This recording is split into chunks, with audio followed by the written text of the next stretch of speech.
你又走過嚟做咩啊？我尋日咪同你講叫你唔好嚟我公司咩？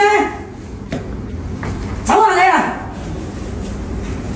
你走過嚟做乜嘢？啊日日都咁厚面皮，你翻嚟！喂，出邊刮颱風喎，你去邊個啊？你喺度坐，我同你傾傾。係有乜嘢好好傾啊？出邊刮緊颱風啊！有乜嘢好好傾啊？你日日咁樣黐過嚟冇用㗎，你有咩諗法？你講出嚟啦！你究竟係點諗嘅？即係你依家係想求我家姐復合，佢同你講佢冇可能㗎啦。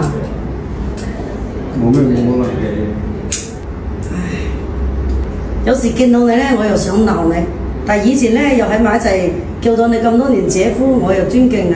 但分開咁耐啦，大家各自有生活咧，你就冇糾纏不清啦，放過自己，又放過我家姐啦。佢依家又冇揾我，要冇揾。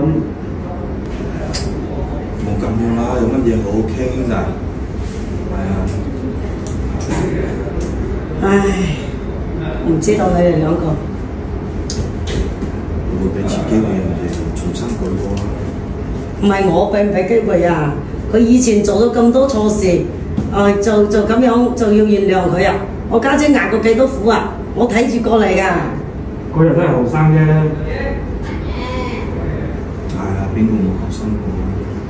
咁你有咩打算啊？就一直留喺呢度，跟住佢。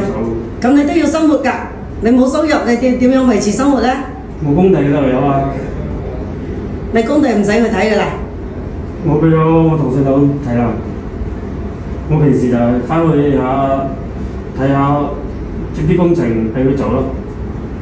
就其他時間就喺度守住我家姐。係啊。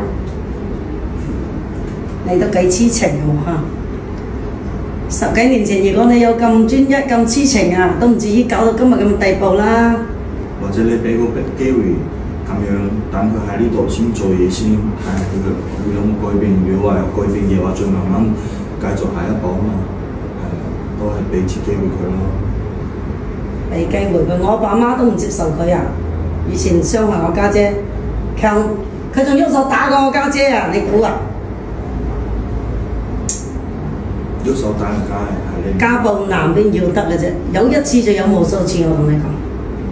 俾次機會啦。你出去先啦，你出去啦，聽日冇過嚟啦。幫我關門啊！唉，都唔知點咧。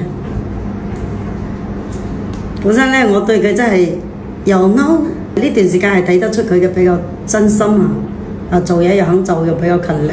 但係咧，我真係冇辦法原諒佢曾經傷害過我家姐。唉，唔知點講，大家覺得點樣咧？或者咁樣咯，每個人都有犯錯嘅時候，或者叫佢跟我做嘢先，做先，係睇下佢點樣，考驗下佢。